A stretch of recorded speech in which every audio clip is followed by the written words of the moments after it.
With the emergence of Industry 4.0 and Web 3.0, we have well passed the sell-by date of information technology.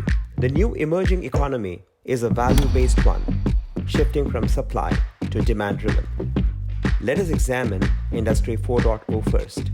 Quality matters more than ever, which is essentially focused on customized precision and accuracy from a functional dimension.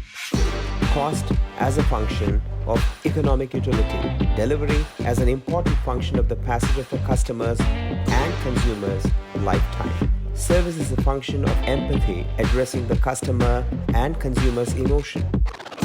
Flexibility as a function of digital that allows the configuration of distribution and reach at the rate of customers on demand. Now let us examine Web 3.0. There is a growing Gen Z and Gen A, which is the future of workforce and life, that is seeing life very differently. Not limited and constrained, but rather freedom to express. Experiential and willing to be engaged for the right reasons. Savvy with the use of technology and data-driven. Social justice matters to them. They want to contribute more than being passive consumers. It is a whole new world out there with a shift in machine learning, artificial intelligence, biotech, nanotech, robotics, 3D, 4D printing, enmesh networks, and pervasive computing that emphasizes computing data over processing, producing intelligence over information. It is a boundaryless world, bringing global communities together to thrive and prosper. The silos and insecurities of the information systems is replaced with the openness and organization of digital systems that are different and must be respected. In the digital systems, there are no distinctions of the physical and virtual. There is only digital that brings the two worlds together, that needs data, talent, material, capital, which is value, intellectual and human, and infrastructure to be fused with cognitive intelligence to produce transformational and sustainable outcomes through a combination of automation and orchestration. In this episode, we feature Dr. Rahul Dey, who is the Professor of Information Systems and teaches courses in Artificial Intelligence and Information Systems at IIMB. His primary research interests are in AI ethics, e-government systems, open source, digital payments, telemedicine, and ICT for development. He is also the chairperson at the Office of International Affairs. Many of us, we call this emerging economy as a value economy. Can you give us a definition of how this value economy is shaping up?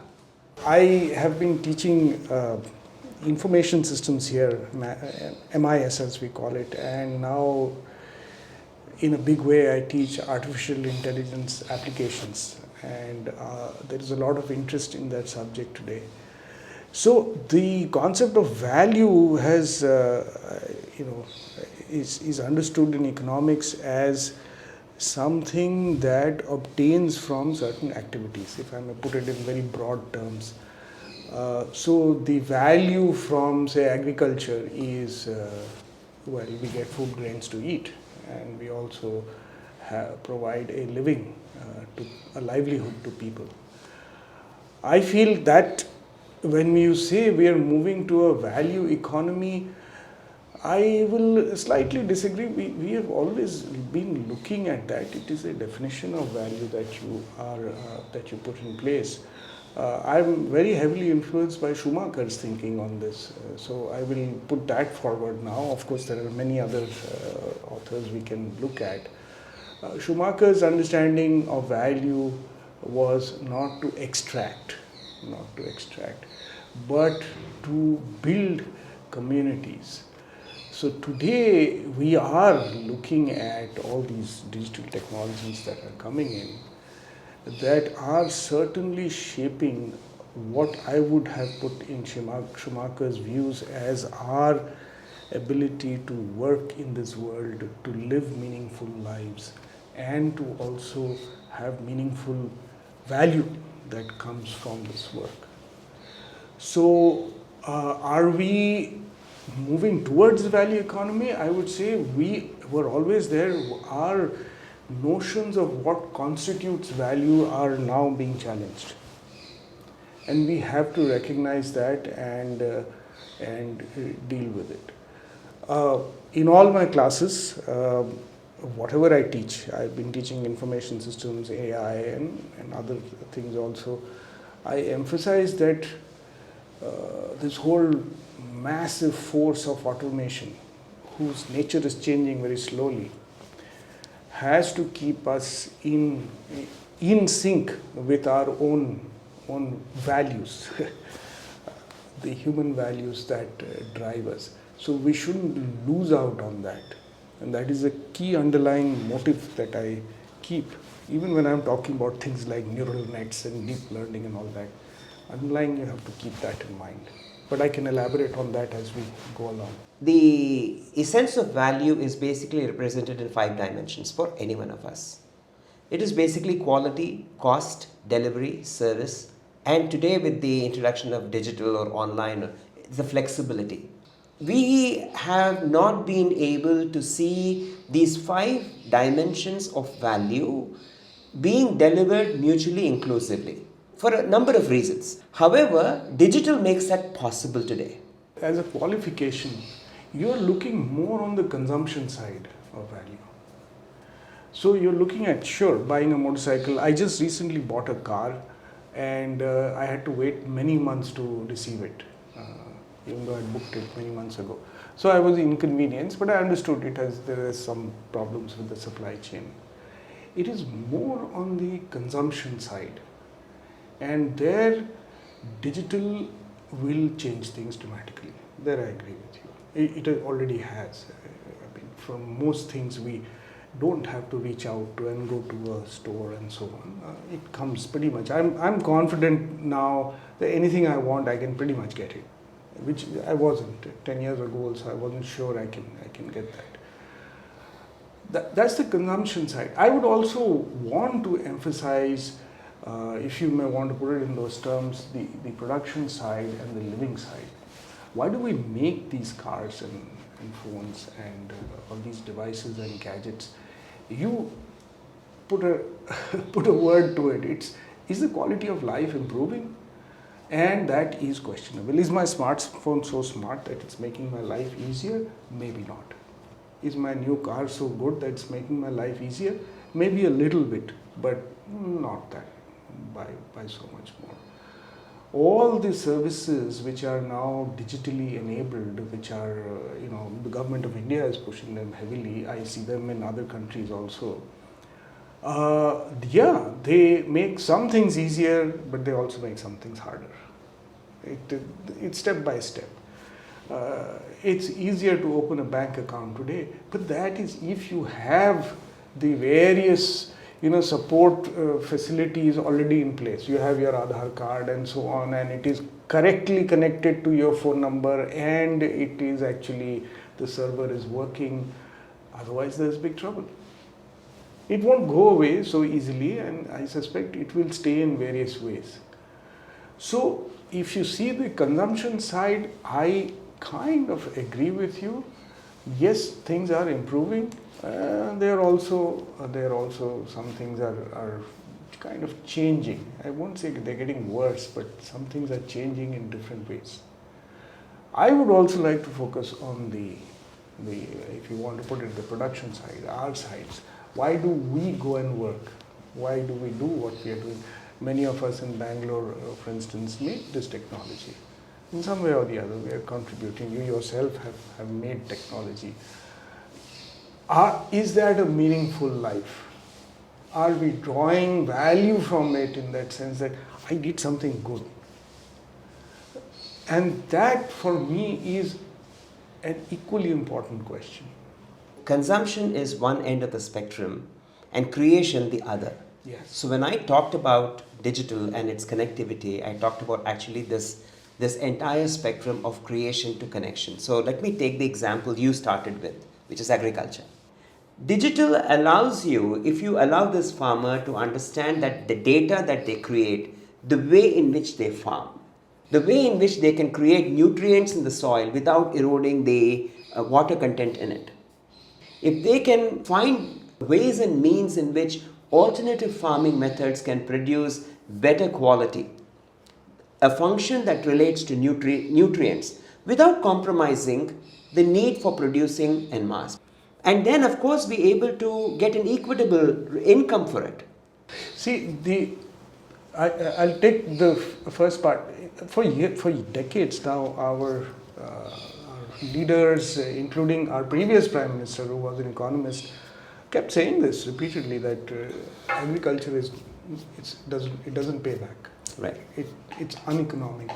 And he was telling farmers, it is pointless doing what you're doing because it's not going to pay you back. So you had this whole farmers crisis, people committing suicides, the loans were not available, and so on. And it culminated in this government saying, okay, we'll take away, basically, as farmers thought, minimum support prices, and farmers fought back. That part is one side of the story, which is very important for our country, because even now close to 60-70% of people depend on farming. Now, cut to what's happening today. Just over the last few days, I've been reading reports from some of my students on use of technology in various things, agriculture being one of them. And I was just reading those.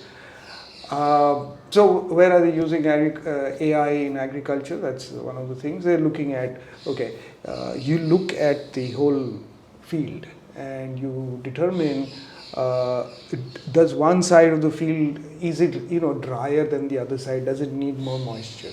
Does it need irrigation? Then you look at soil samples. You sample up the soil and you can do a very quick test using some technique. It will tell you, okay, it's deficient in, say, nitrogen, something like that. That's looking at the production side. Then when the crop is growing, you can use technology to tell you what's happening. Is there a problem? Is there a disease? And earlier, one of the companies, which is a startup, is saying that, look, you don't have to go and put fertilizer and these pesticides all over the place. You micro-control it. You don't throw it into the ground and mess up the whole ground. You find where it's needed most, and there the technology will tell you. It will tell you, go to this spot and drop some here. Then the supply chain side of it, which is after you got the produce, how do you separate it out, get the good vegetables from the not so good ones, the premium ones, try to pitch them into markets which will bring them higher value in the market. All those things sound very nice and they're coming in, and possibly in a small, tiny places, maybe some place in Bidar will be able to use it exclusively, very well. Some place in in Tamil Nadu may figure out, one district may figure out this works for us. Some people in Haryana will run with it. But overall, it is so fragmented. We do so many things in agriculture. A uniform technology won't work. So one of my student groups actually gave a very good suggestion. They said the government has to create new institutes which actually go district by district, taluk by taluk. They collect micro data on cropping patterns, soil conditions, water conditions, and use that to now give inputs to farmers. I said, wonderful suggestion. Again, of course, they didn't have time to go into the details. What do you do? What if you have to go tell the government to do this? What would you do? And I feel the problem we will create is effectively take away one of the things they have all recognized, that what we call the traditional methods of farming will probably fade away. You won't be able to say, the old man in the village who would look at the soil and look at the weather and say, okay, this time don't put ragi, put something else. That insight, which was based on hunches which are built up over possibly generations, those will begin to disappear. For me, that is a problem. It's a community which is losing the knowledge. And it will possibly go to technologies. Technologies will begin to embed this knowledge within them. We will begin to lean on them. We will be dependent on them. That does not sound like a very happy situation for me. If my car breaks down, because I'm in an urban area, I can do many other things and get to work. But if the systems I have grown up with, lived with, if they break down, ah, what is there for me to do? So that crux is very important. This is coming in, agriculture is one of them. If you look at health systems, that is the other one. I'm looking at technology in healthcare in a big way. Doctors are using it. One of my doctoral students has just finished her work on how doctors are using AI technologies to do diagnosis. And when you use it, after a while you become dependent on it. You are losing slowly your own skills of diagnosis. You say, okay, the machine told me, do a surgery now, the condition of the patient is so and so. I tested it out. It took me maybe a year to figure out. After that, I'm losing my skills. You may have heard of the Da Vinci robot, which the surgeons who've built a career on doing massive number of surgeries are saying openly, I'm losing that skill. Can I respond to that? Because therein actually lies the problem of not having the right definition. And let me actually take both your examples. You talked about your doctoral student saying that government needs to, district by district, taluk by taluk, be able to drive data up. So to the extent of driving data up, the narrative is right. But then my question is, why government? Why not the farmer themselves? This is where I'm talking about is the institutionalization of data. So if the government can create a means of circularity for a farmer to get proportionate returns for the crops that he produces, the focus of the farmer would become in terms of improving the quality of the grains they produce. Government is being a regulator, not a co-creator. So the government is trying to tell the farmer, this is how you should basically lead your life. Now here is the conflict. Correct. What the digital is bringing to the table is the means of changing that paradigm, changing that structure. So without changing that structure, if we look at synergies, which is culture, right? Our values, beliefs and assumptions of what we can do with what we have as our resources. There needs to be this cascading structure, synergies to building systems. So now come to the artificial intelligence part of it. You talked about healthcare and you talked about specifics of surgery. The entire process of a artificial intelligence led surgery is not the event of surgery itself.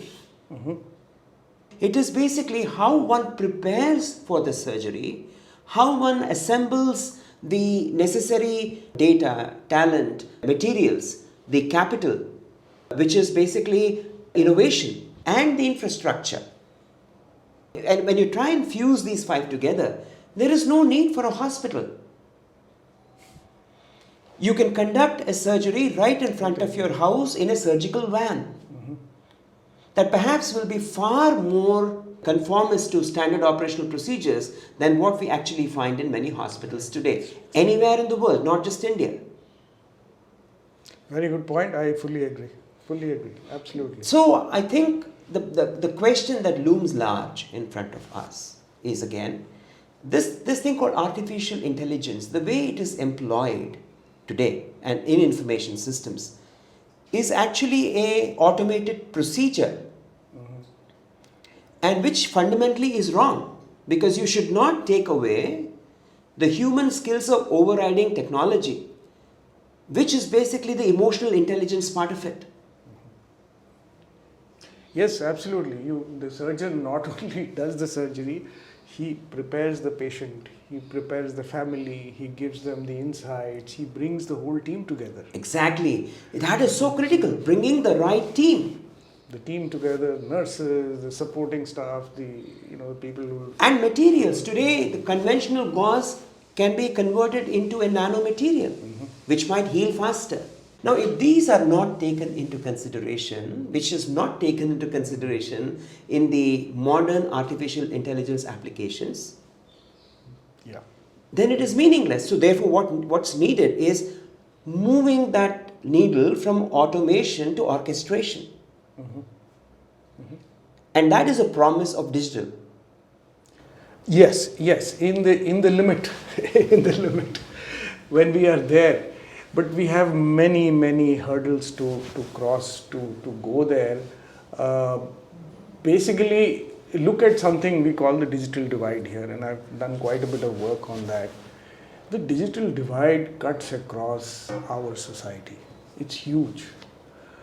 You and I are sitting at one end of it. We are perfectly savvy digitally. We use whatever comes our way. Even there we mess up, but we figure out what to do. But go to the other side. People are struggling with this new stuff. First is the simple thing of access. Now in India that is coming down. Access is by and large has improved a lot. Costs are down, devices are cheaper, but in general, the access to the internet is by and large available. Then comes the capabilities, and capabilities are lacking. People just push things, they figure out, and then after that comes, do you get the outcomes from those? Even if you push things around, do you get the outcomes? And the answer is no. Right. Some things you do manage. So that is substantive. It's a very big issue. Language is another one, and for years, like a lot of our students have come back and said, if you start moving away from the digital into multiple languages, into the spoken digital, for instance, it'll make a huge difference. And I'm happy to say a lot of startups are doing this, a lot of companies are doing that. So on the one hand, you have your huge multinationals which are deploying technology to the hilt, and they will move in that direction that you were explaining. On the other hand, I like to give the example of, I have a picture of it, Banke Bihari Chart Corner. This guy is one Banke Bihari standing in somewhere in Delhi. He sells chart on the street. He has one digital device and he has Paytm and PhonePe, the stickers on his. He is also using digital. The gap between the multinational and Banke Bihari is massive. But Banke Bihari is fighting it out. The government has provided him, and at reasonable cost, the bare minimum he can do, he's doing. If he had the opportunity, he would scale more. Like one of my students asked, does Banke Bihari do surge pricing? I said, great question. Does he? If he knew the data that my chart is going to be in hot demand today because of something, he would do surge pricing. But he has his prices printed on his board. 50 rupees for this, 20 for this, 30 for this. He can't do surge pricing at that point. But that is the problem, sir. We are coming now back to this concept of value. Now, I want to basically reconsider this whole thing, and let us say that the Banke Bihari is actually operating digital. And he has a way of basically having a customer database. And he says, today, you customers tell me what is the chart that you have in your mind that you want to have. And he configures a product based on what the customers aspire or desire. At that moment, yes. Right? Yes. And without a menu card. Right? But configure a chart to the desire of the customer and price it accordingly. Better quality, better ingredients. Inform your customers. There will be customers who want to have organic material. And there are customers who don't care for it because that's not their price value. Now keep both. Make it mutually inclusive, right? In my opinion, economically speaking, you will probably make, if you configure products on the fly, you will make more money than 20% surcharge. But this will take a lot of doing. It will. And this is where, like government thinking about providing roads, utilities. Digital should become a utility. So why are we expecting the government to generate data that will help us, earn more? See, there is an answer to that. The infrastructure that is basically doesn't have has a market as such, a direct market. The government has to do. For instance, roads have to be built by the government. Mm-hmm. Because if a private player makes roads, they'll have to put toll and charge everybody who's on that road. Governments do this indirectly through taxation, etc. So that part I agree that, yeah, if there is a direct economic value for somebody to provide, digital, say collection of data, they'll show up. They're already doing that. But in many cases, remote areas in India, in fact, we had to go fight. I've been fighting this for 20 years, saying you have to. I even at one point said you have to give free, access to people. Give half an hour free. In those days when it was expensive, we said, give a feature phone, give half an hour of talk time free. Of course, people didn't do that because it was already, the prices were falling dramatically. That is the case when you're in that transition mode. See, keep in mind that this technology is not sitting around. It is rapidly evolving. We are already thinking of 5G rollouts next month. 5G is sorry to use a cliched phrase, but it's a game changer in many ways. It can do many more things which currently we are unable to do. But that is going to go into this end. This end is the completely high-tech, multinational. They will absorb it fast. By the time it comes to Banke Bihari and 5G, several years would have passed. That is where possibly governments can play a role and enable certain facilities. Again, these are infrastructure decisions. I also agree they're very hard to implement.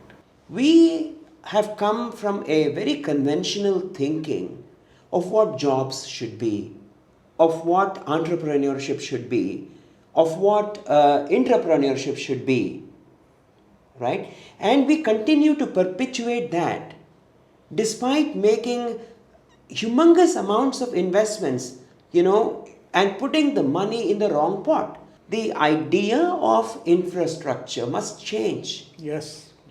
Right? Infrastructure is no longer the roads. Private companies can create better roads, manage them and maintain them. As we already see around Bangalore, there are a few toll roads that are far better built, managed, operated than the roads that have been built by the government. So we can physically see them. And yet we don't learn the lessons from them. You are an idealist. I'm not putting you down, please. As an idealist, I agree with you. We have to dream of possibilities. We're not saying go to Mars. We're dreaming of some things which are definitely possible. We have the skills. But our ground is not ready. When are we going to, and how are we going to bring this realization to life?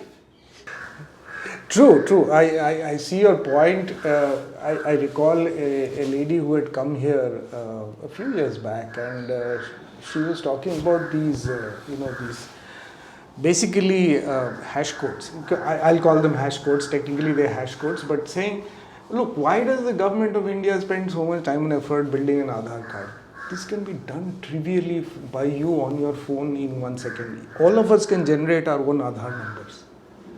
Because that's what it is, right? You just want a non-colliding number. My Aadhaar shouldn't match yours, that's all. And there are enough numbers in the world that we can have unique. And I can generate. I don't have to go to Nandan to say, give me my number. So I said, this is very intriguing. And then she elaborated for a while. She's been saying this to many people.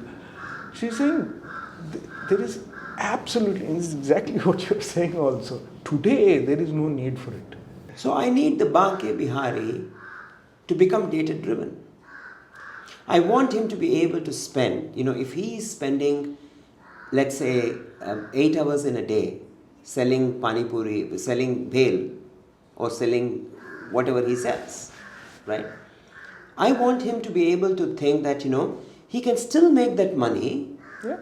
okay, by doing it in 6 hours and spend 2 hours learning a new way of life. Yes. Okay, this is something where the government's schemes and programs relating to creating entrepreneurs, creating entrepreneurs, creating solopreneurs will do. But we don't see that. We still see conventionally them being brought into classrooms, into lectures, into all kinds of areas where they don't have an inclination to spend their time. You do need a huge set of people, maybe technologies, mainly people to teach those Banke Biharis. Correct. You need an army. Right. And you need content. And you need this content to be very different. You need a very symbiotic relationship between the educator and the educated.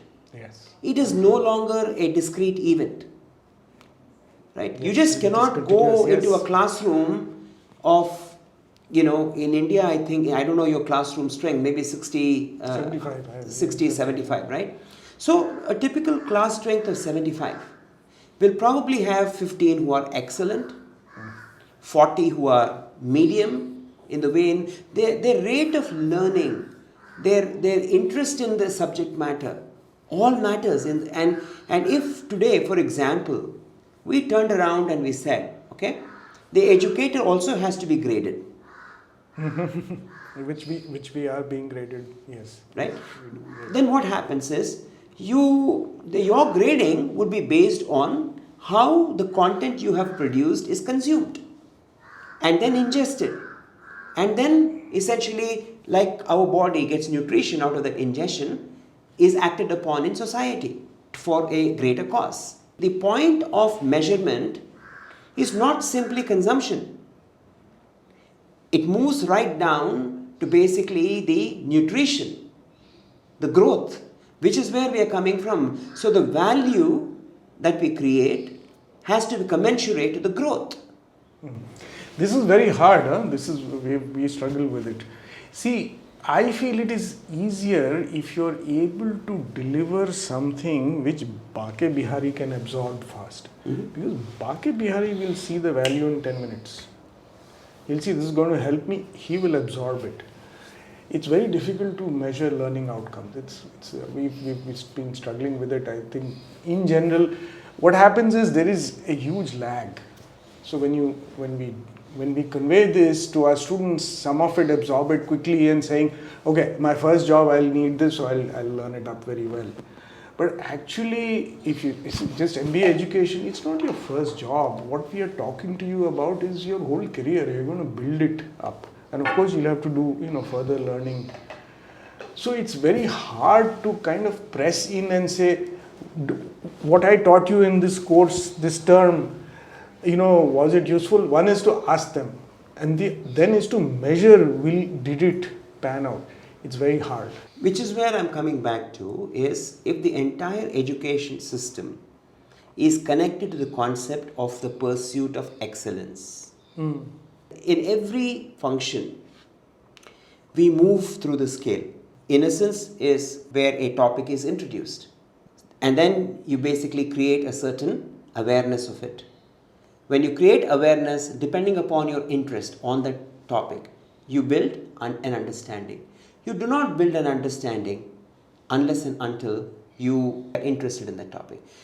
A Banke Bihari, because his livelihood is dependent, right? He doesn't know any other way. So he instantly becomes interested. If we were to understand this innocence to excellence scale in dimensions and attributes for every single function, which is what we are creating as a platform, then you have an ability to be able to create a mirror. And this is a mirror that someone else is not standing judgment on you and grading. If we move away from the memory-based systems of reproducing a question to an answer and start focusing on outcomes, which reflect what you learned, then we have a scale now for understanding where you are. And in that process, we will collectively improve the quality of life. Because you might still have 20-80, 20% producing excellent versus 80% producing the scale from innocence to definition. But that's okay. But there is a greater possibility of letting people off this grid and infusing more people from this grid into that grid. How do we transform that, and how do we try it before dismissing it as not possible? Because digital, by its very nature, is a learning based system. See, what you're saying is more or less a self-assessment, much more than an external assessment. There I agree. You and I are driven by this. All our students are, all the people, we are driven by this, that, I did this year, next year I want to do a little, tad bit better, and I'll keep going. The challenge comes like institutes like ours. As Dean of Programs, I have to worry about this. We have to go and see, what is the quality of outcome of our students? Are they learning what we are teaching them? Is it of value? We spent, last year, we spent many months doing a review and asking this very same question. And we found it extremely difficult to gauge this. We talked to our alumnus over the many years, we talked to our recruiters, we talk to the former professors, we talk to others in the ecosystem, professors, students, etc. So what is of value to our students? How do we teach them better? And eventually we said, okay, we'll tweak a few courses here and there, we'll change some things, we will emphasize a few things like digital, entrepreneurship, sustainability, and we'll build those into our courses, and we'll hope our students will absorb it and be driven by what you are saying. Each of them is a high achiever. Our students are, the pick of the crop, so they're all high achievers. They will figure out, very much like Bake Bihari, what's going to work for me and push it forward. At this point, our outcome measures are only grades. Grades at the end of the term, at the end of the class. Did you learn this concept? Some people are more, they're a little more conscious about grades. They don't just rely on, book learning and when did you cram the facts. How can you analyze? Can you think it through? So some of my colleagues are really good at it. They will pin you down and try to understand what is your reasoning and grade you on reasoning rather than recall. So yes, we can do that. I am with you on that point that we eventually the role, let me take an aside. Almost 20 years ago, I was given the Hewlett-Packard chair for ICT for development, and I recall talking to the Hewlett-Packard managers, and at that time, 2003 or 4, they were saying, entrepreneurship is not for the startup guys in Bangalore. It's not for the Nandan Nilekanis. Entrepreneurship is for the guys who are selling chaat, the lady who's ironing, outside buildings, and the guy who's delivering things in those days. How can you teach business and entrepreneurship to them? What does accounting mean for them? What does finance mean for them? And I said, oh, great question. Let me work on it. I actually had no idea. I just didn't know. I had many students work on this. Eventually we found some answers, but all of them had to be tailored for that moment and for that particular, that person, that context. The context is very important. The lady ironing outside the building, what are her marketing needs? You have to know. And are there technology solutions for it? This is what HP was asking. We were saying, there are some. At that time, the costs were way too high. It just wouldn't have worked. Today, those same technology solutions, what we were discussing about Bake Bihari, etc., can work. But I still feel we have a long way to go to prepare the ground for, you're right about giving them the requisite skills and knowledge so that they can figure out what to do with it. That doesn't take too long today. but to understand how you do a market segmentation, exactly what you were saying. How do you do a product enhancement, tailor the product? To get Bake Bihari into that mold is going to be a big challenge. This workforce has to be enabled. They need to be effective, at the same time their work outputs have to have an efficacy. And whether we like it or not, they will be driven by digital. Which means that the rest of the age segments that come into your portal, the 25 to 40, 40 to 60 and the 60 plus, must be prepared to serve this generation, who are going to create the future of work. There is a preparation across all these segments, but there is a different way in which a IIMB can reach and distribute the knowledge, the education and the learning, which will change the workplaces. So for example, tomorrow it's just not the Banke Bihari, but also the solopreneur who comes out from your class. He says, why should I create a restaurant? I will have 10 food trucks and I will use technology to basically distribute where I see demand for my culinary skills that day. So you're moving away from a stationary world to a mobile world.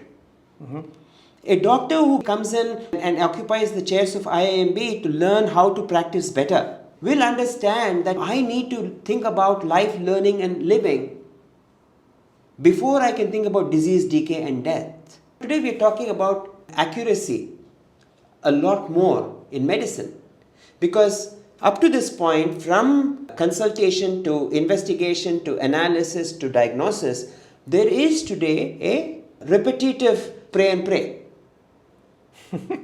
Now, data can change that. I think yes, there is a role that we have, and I'm seeing this increasingly with this same generation, for the in-class. You bring your teacher in, bring a group of students in who interact with the teacher, and there is also a very strong component which is coming out of the classroom, which was practically non-existent before, at least in my times. And this is graduate education. We will succeed. We have mature students to deal with. Things are a lot harder when you're looking at younger students. It's very difficult. I am actually tutoring at home a girl who was very drastically affected because of COVID. She never went to school. She's barely 5 years old. 2 years she hasn't been to school. She basically has forgotten everything. Not 5, she's about 7 years old. She badly needs a teacher. All this Zoom stuff didn't work for them. It didn't work. So yeah, that segment is special. It needs the human touch. The graduate segment is different. Depending on the kinds of students we run into, they will take it. And in fact, executive education is going into that mold in a big way. Happily so. We are also following up. Are we going to dramatically shift out of this, and will digital come in such a way that you alter the structure of IIMB? I think that we are not sure as yet. Some of us feel yes, some of us feel no. And that is, I think, it's going to stay with us for a while. In fact, part of the discussion we read, Vishy gave us, our director gave us, all of us, a book to read by Sanjay Sharma. You would have seen Grasp. So Sharma goes into it, and he's in the end he doesn't conclude definitively. And he quotes every experiment that has been done. So I have my doubts about that. So that's education. If you shift to, and that is your workforce. I agree, fully agree. That's the workforce that's going to go there. If you shift out of that, leave medicine aside, look at the whole range of things our students are going to do. And I mean that seriously. The range of things they are going to do will change. They're not going to do the same things we are teaching them in class right now. They will have to figure that out on their own. This powerful digital technologies coming in will alter a huge amount of work, completely. We're not teaching them. We don't know what to teach them. We have some ideas and we are projecting those. Manufacturing of all sorts, services of all sorts, transportation of all sorts, also warfare, security, attacks, all these will change and these guys will have to face it. They will be in the front line dealing with these. Are they going to remain the same? No. We are only teaching them what we know because of what we have seen in the past. What is the nature of security attacks in future? They're going to be very, very severe and very different. You'll just have to work it out.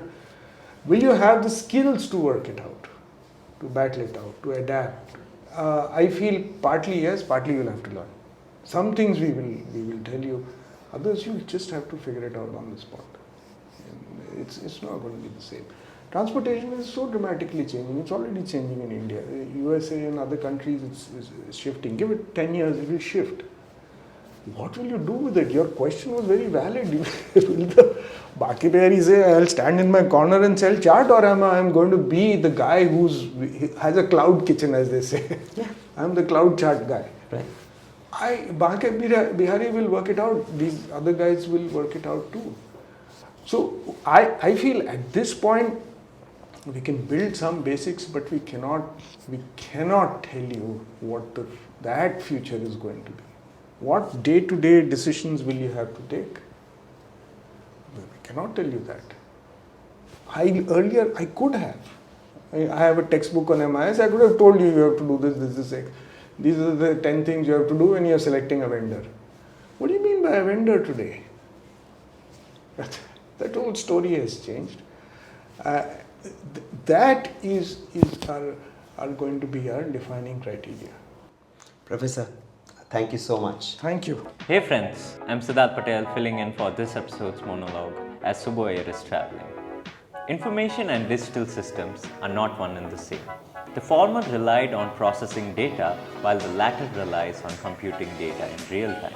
The essence of digital is the execution of a process in real time, and computing has got to do with the ability of technology to help users make intelligent decisions to change the course of a process in flight. Learning and actions are recursive and dynamic. We are on the anvil of truly democratizing our systems, shifting controls from industry to individual with the power of profiled personalization and orchestrated preferentiation. It would be meaningless to continue building systems that don't respond to the emerging aspirations and expectations of the Gen Z and the Gen A. Digital systems are device, channel, and medium independent, where devices include computers, mobiles, IoT, wearables, sensors, and scanners. And data is mutually inclusive to text, audio, video, and graphics. Role-driven digital identity that shape collaboration in an ecosystem transcending across customer, industry, and life is the future.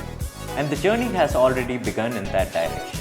No one should get left behind, as this is one great opportunity for inclusivity, addressing the diversity of every kind across the planet.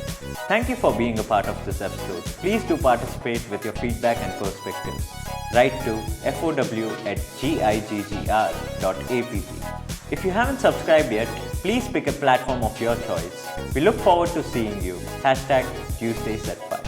In the next episode, we feature Anand KV, who is the Chief Innovation Officer with the Gopal Krishnan Deshpande Center for Innovation and Entrepreneurship at IIT Madras, bringing a focus to research-led innovation that comes through labs of academia to impact life.